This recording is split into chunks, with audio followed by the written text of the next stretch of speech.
duraan dursaa Waaqayyoo Rabbi isa haala hundumaa keessatti biyya keenyas uummata keenyas gargaareef galanni haa ta'u.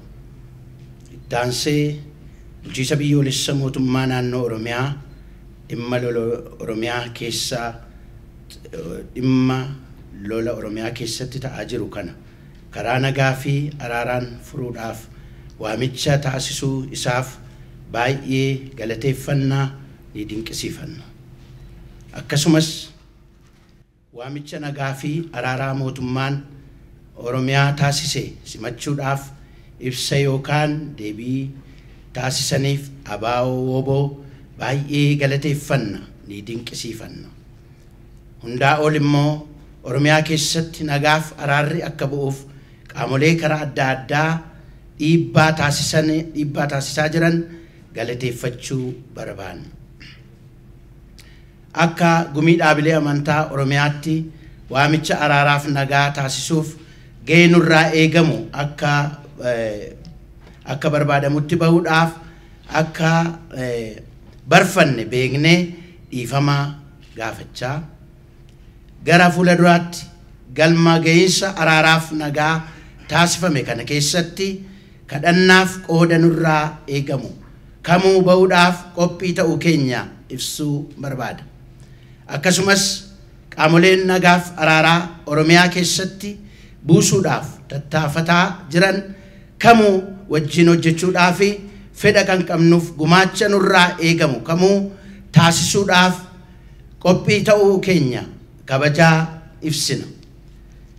Dhumarratti gumiin dhaabilee amantaa Oromiyaa akka Oromiyaa fi Itoophiyaan waamichaan araaraman gadi ni dabarsina.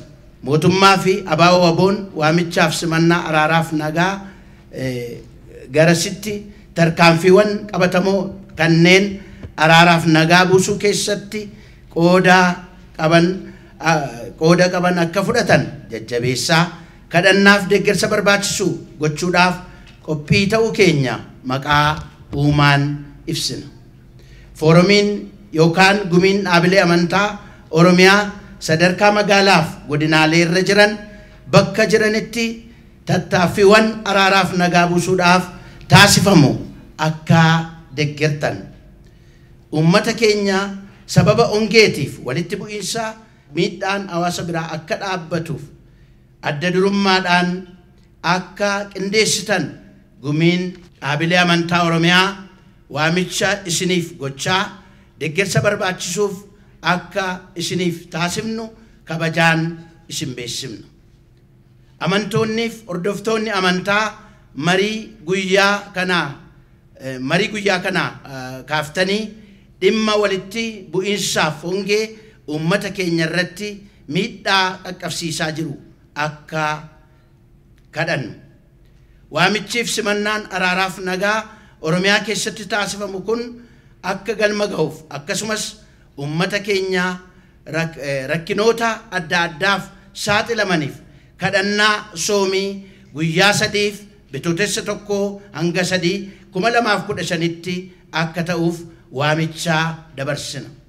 Uumaan biyya keenyaa haa eeguu haa eebbisu. Gurraandhala 24 2015 Finfinnee Oromiyaa Itoophiyaa gumii dhaabilee amantaa Oromiyaa.